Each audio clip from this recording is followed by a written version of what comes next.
magandang araw sa inyong lahat. Ngayon naman, tuturuan ko kayo kung paano gumuhit ng isang tinapay. Kaya tara, simulan na natin. Sisimula tayo sa pamamagitan ng pagguhit ng isang pahabang hugis itlog na bahagyang patag sa ilalim. Ito ang magiging base ng tinapay.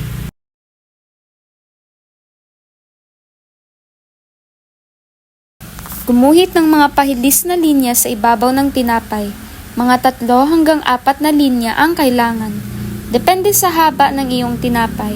Ang mga linyang ito ay nagpapakita ng mga hiwa o marka sa ibabaw ng tinapay na karaniwang nakikita sa lutong tinapay.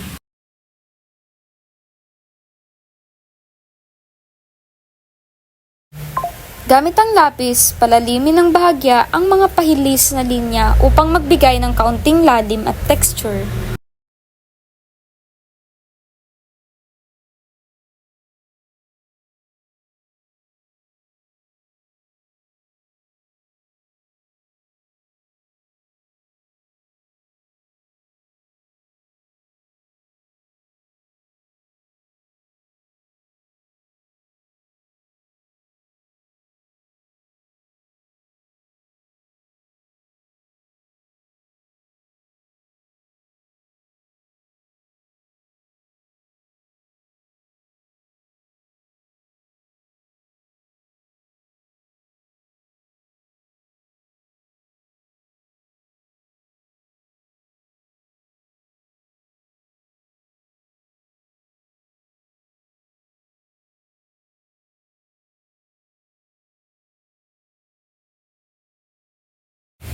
Gumamit ng maikling mga guhit o hatching technique upang makagawa ng mga anino.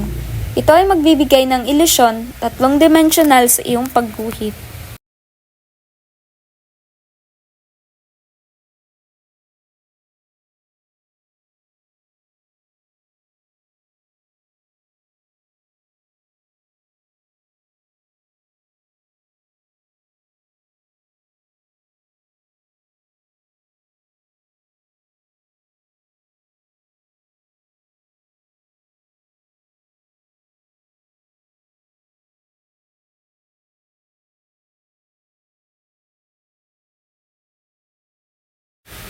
Gamit ang mabilis at maikling mga stroke, idagdag ang texture ng tinapay sa paligid ng crust.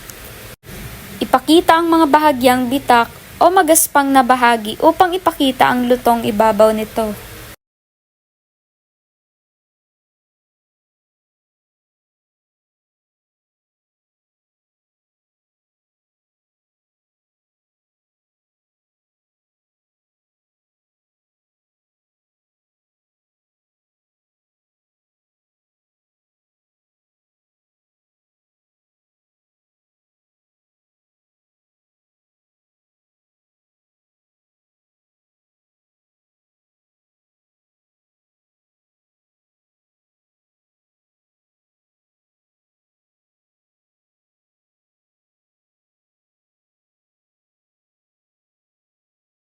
I-shade pa ang bahagi ng tinapay upang magmukhang mas malalim at mas makatotohanan.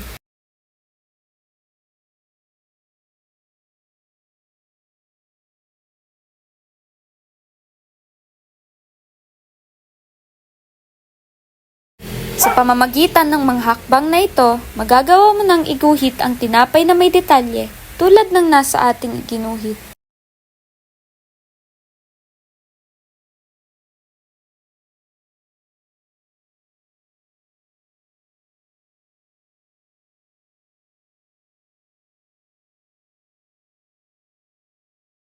At natapos na rin ang ating iginuhit na isang tinapay.